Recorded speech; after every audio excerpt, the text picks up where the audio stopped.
Okay, I see that Charles is here already, so we're not going to have you wait for a specified time. So I'm going to jump in and we will have speaker number two. This is this is Charles Carrington. Um, Charles Carrington is going to talk to us about, again, for those who weren't here already, he's going to talk to us about sickle cell disease and so we're looking forward to that. He's the son of Charles and Rosa Carrington, born in Frankfurt, Germany. I'm wondering if that's a military thing. Yes. Okay, all right. But he was raised in Harford County since the age of 3. He attended elementary, middle, and high school in Harford County public school system. Go public schools, yay. Got his BS degree from Towson University in religious studies.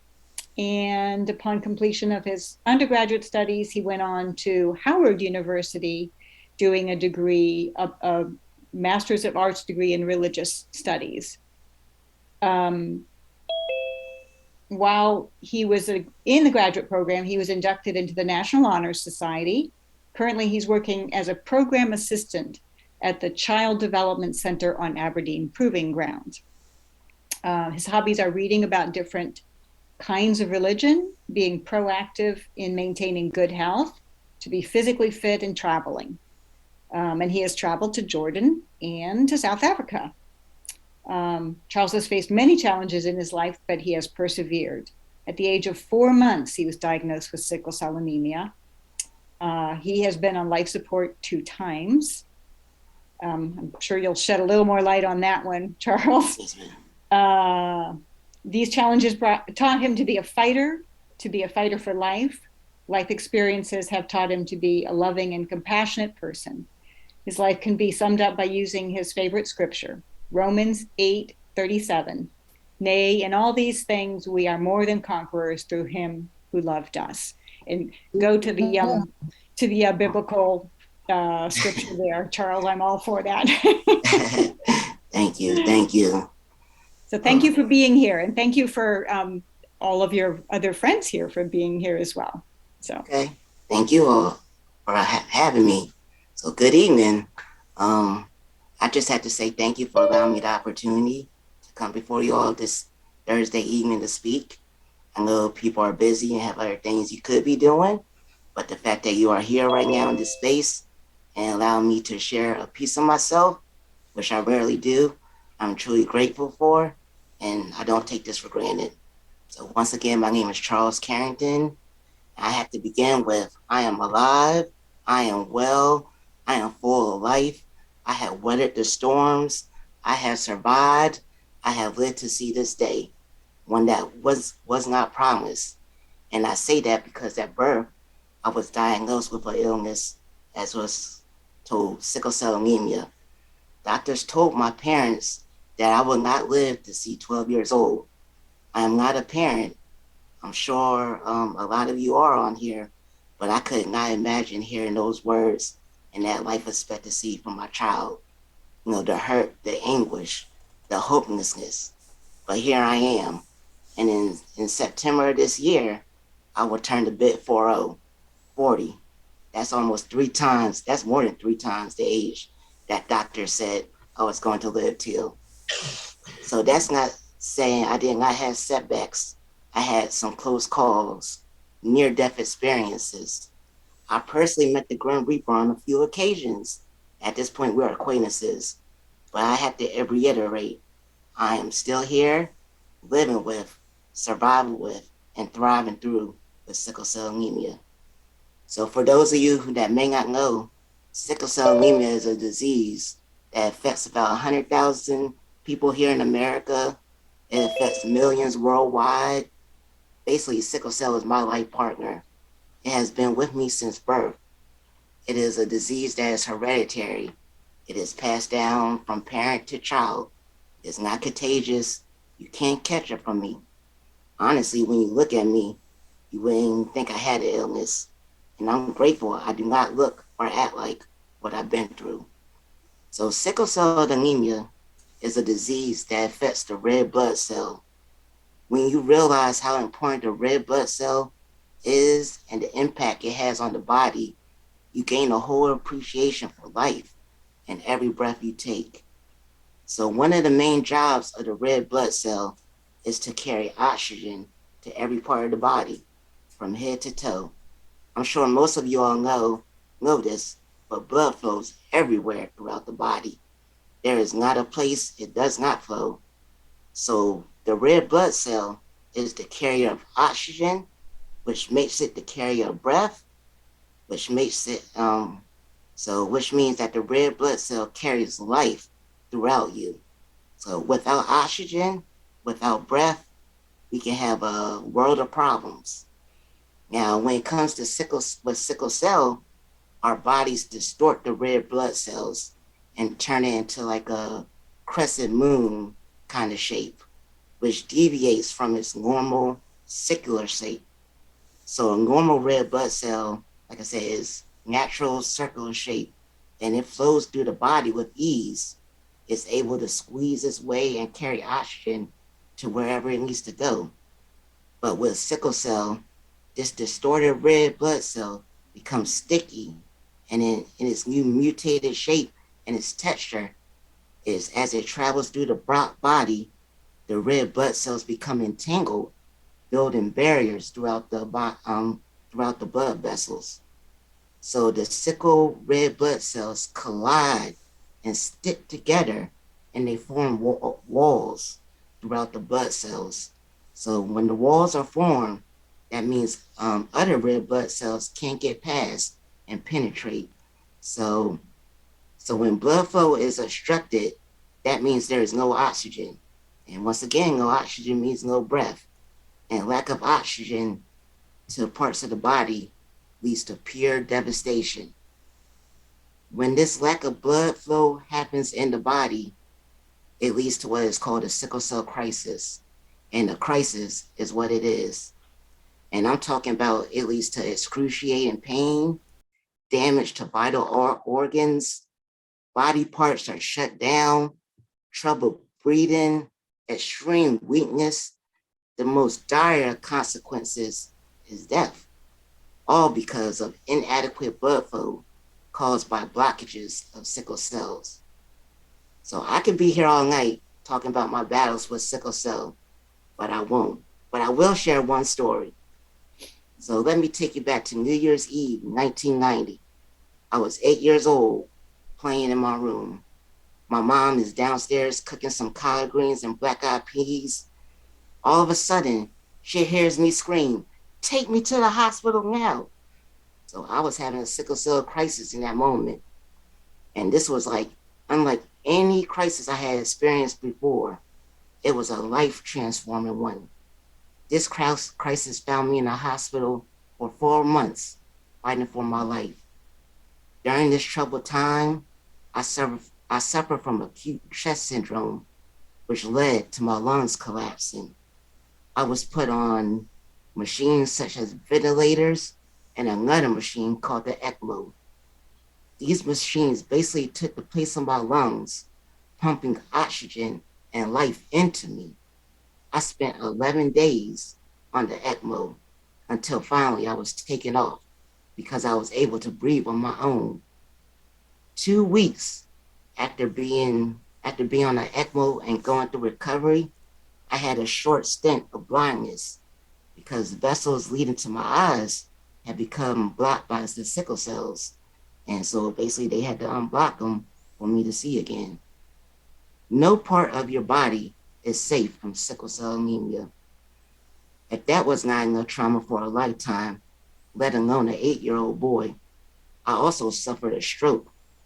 All of this due to blockages caused by sickle cells traveling or not traveling through my body. Like anybody, we have good days and then there are the horrific days.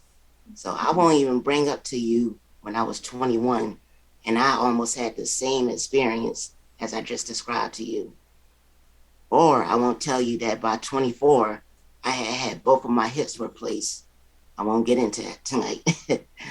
I want you to bring up the fact that since the age of 8, that every month I received some type of blood transfusion or exchange.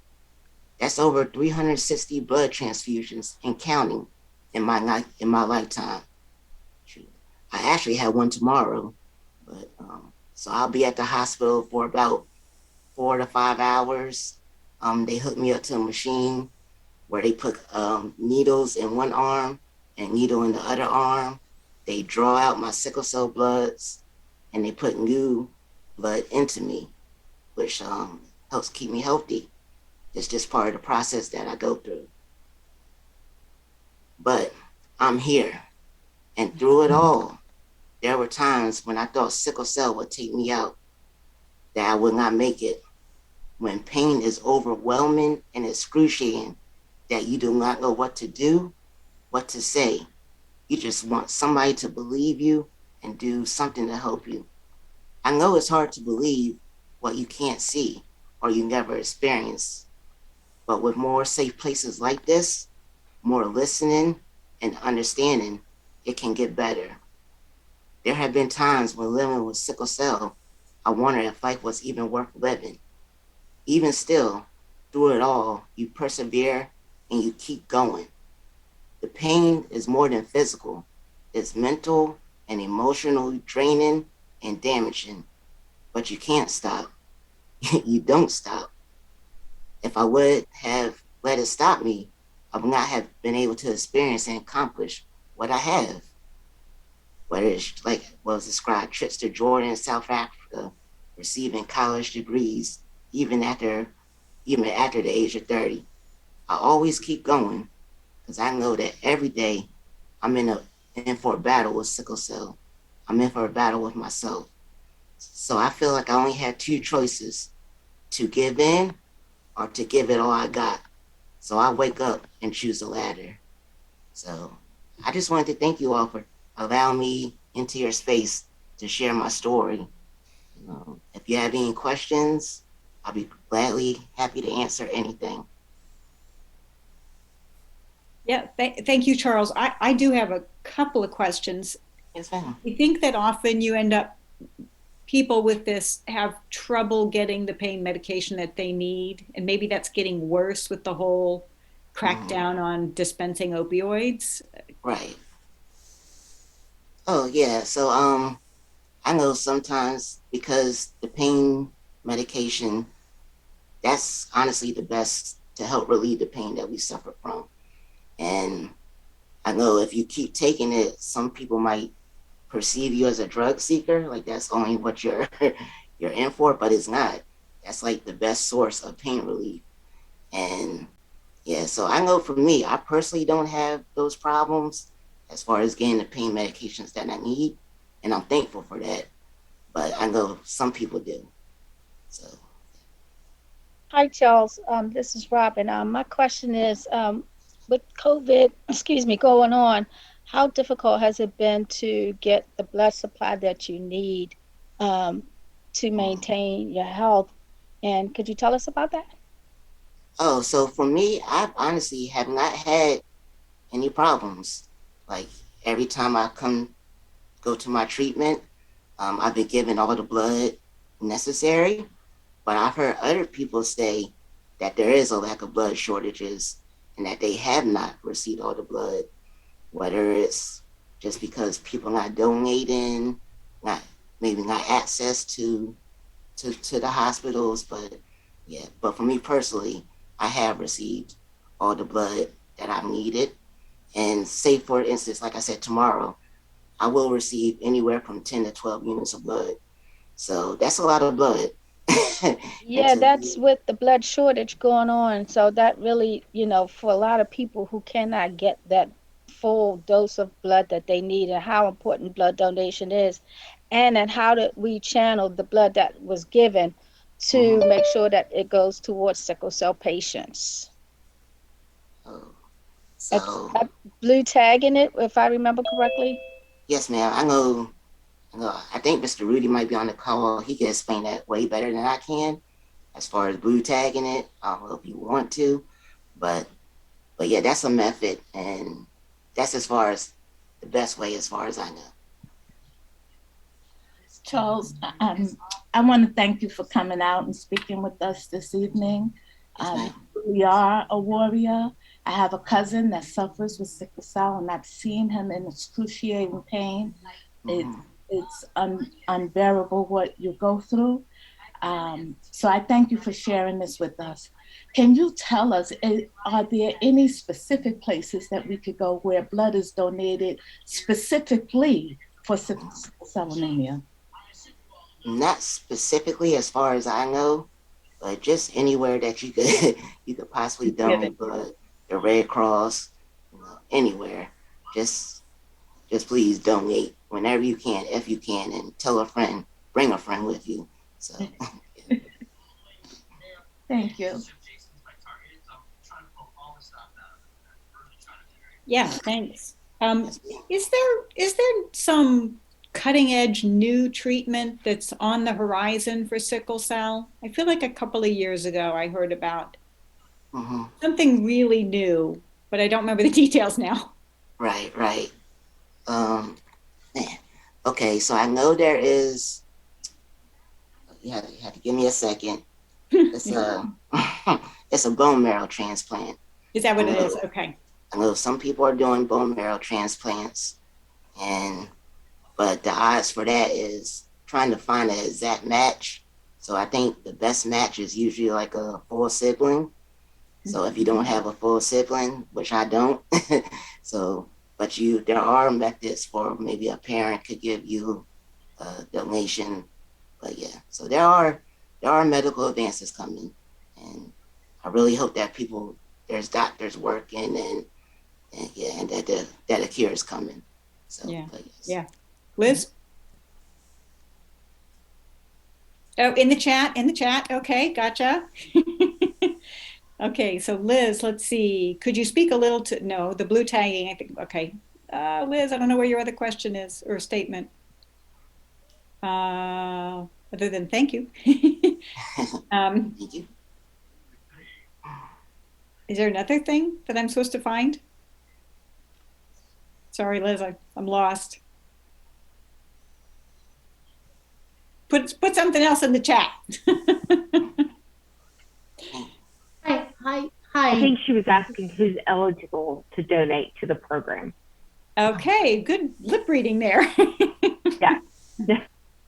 I was looking at the chat, I wasn't reading lips. Yeah.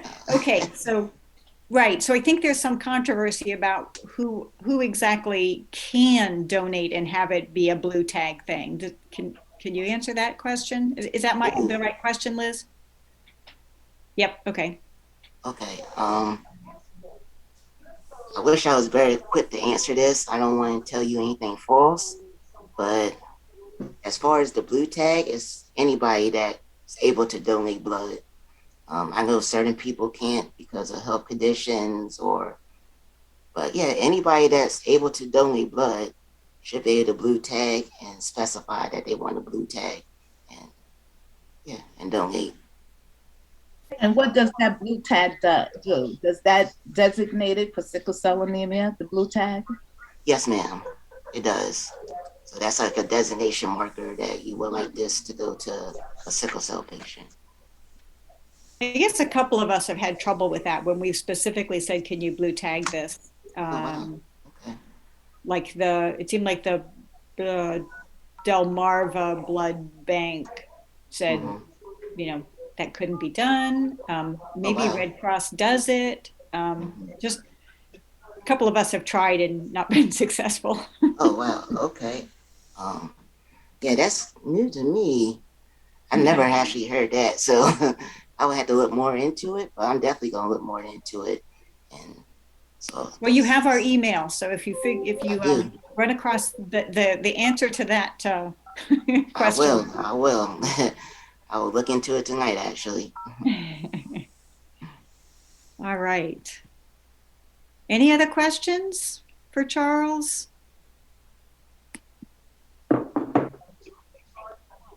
Okay, we've got some new messages here. Okay. Jamie, did you have your hand up? No, I was just saying, like, God bless you, and we'll do it. If we can help you, we'd love to help you. That's all. Thank you. Thank you. All right. I was trying to make it hard.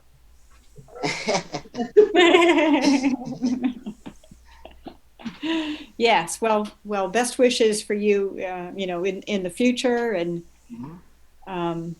yeah, it doesn't always have to be a sibling. So maybe someday you'll get a transplant. Right. So that's another thing all of us can do is register for bone marrow donations. So could save a life. Yes, thank you. Thank you. Yeah. Well, thanks for coming and for bringing a bunch of supporters, I think. It was great to have all of you here. And you're welcome to stay on. Okay, thank you. We will move on to welcome to join us, right? Yes.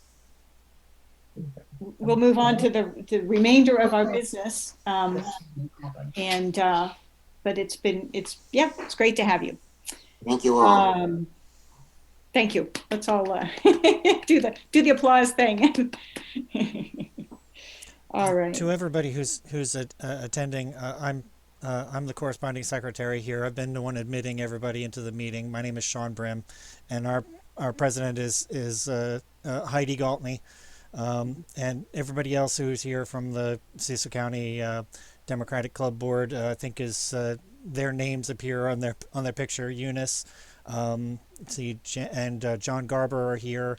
Janice is not here tonight, but just so everybody knows who we all are. And Liz is the other Yep. board member who's. Liz is also there somewhere. Yep, she's here somewhere. Yep. My screen has gone to two. We have so many participants. I have two sections to meeting participants on my screen here. Yeah. And Yes, Jamie, you have a comment. Go ahead. yes, thanks. I just Googled like blue tag blood donations Maryland, and the closest thing that came up on the phone was White Marsh. So apparently not all sites will do blue tag. I'm just preliminary. Yeah, that's all. Thanks. Yeah, thanks. Well, we can all ask wherever we are donating blood. We can always ask the question, and that might be something we can advocate for. There you go. I was going to say, right. Like why don't we have one closer? Why don't we have one right here? Yeah. Right. Yep. Yeah. Okay. Yeah. If I could answer a few of those questions. Absolutely. This is Rudy Williams. Charles did a fantastic job explaining part, and I'll say that very carefully, part of his life. And I can give you a little more clarity on blue tag, which will maybe help all of us as we move forward. This past year, there was an initiative by the Red Cross, particularly Miosha Hudson, pretty much had a program called Banking the Blue Tag. And what that program was all about is encouraging people of color to donate blood because of the components of people of color's blood works really the best for sickle cell warriors. It's not to say that any other blood cannot work, but there's certain antigens and certain components that really help our sickle cell warriors. One of the key elements is when you're going to the Red Cross, and I'll talk about Delmarva in a second, when you go into the Red Cross, you do two things. When you go to the desk and they check your iron, you say to the person who's registering you, I want to have my blood blue tagged. That's the first thing you do. The second thing you do is when you get on the gurney and you remind the phlebotomist or the assistant, you say to them, you want to have my blood blue tagged. So what you want to witness is you want to see that tag be filled out by that administrator and actually attached to your blood donation. Then you can be assured that that blood is blue tagged. Now, I can tell you from experience, having only been in Maryland for 11 years, there are certain places where they don't know what you're talking about. So what you have to do is be persistent. You have to find out who the supervisor is, and you explain to them, I want my blood blue tagged, and please call your Red Cross representative, wherever you got to call, to make sure my blood is earmarked for a sickle cell warrior.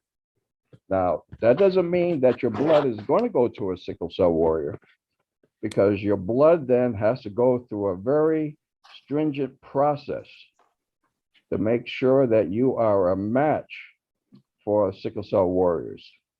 Then after that testing takes place, then that blood is earmarked. I can give you one example for myself. When I donated my unit of blood at the Boys and Girls Club in Aberdeen this past spring, I got a notice about 2 weeks later that my blood was earmarked for a sickle cell warrior in Frederick County. So the Red Cross is doing a better job in communicating where your blood is going and who it's helping. Now, as far as Delmarva is concerned, I was down on the Eastern Shore in December donating blood down there with our Sickle Cell Association. And yes, they are starting now to earmark blue tag. They don't call it blue tagging. They just have a name for it that's going to be earmarked for a sickle cell warrior. You just have to tell them. But even more importantly, with that blue tag process is we need to have our youth know their blood history. So what the Red Cross has done, and Delmarva in 2021, is they are actually testing the blood for sickle cell trait. By doing that, for those who don't know their blood history, is giving our youth 16 years of age or older with parental consent, you can actually donate blood and actually have your blood tested, and they will send those results to the individual who's donating blood. Because that's one of the ways that our disease, I've been a caregiver for over 50 years, okay? That's one of the ways how our disease can be curbed is through education, making sure that you know your history, so you actually can have an effect pretty much on future children that you can pretty much avoid actually having a sickle cell child. So there are good steps for education. Just want to share that with you. And I'm so happy. I'm ecstatic, Charles, that you shared part of your story. And thank you all for having this forum this evening. Appreciate it. Thank you. Thank you.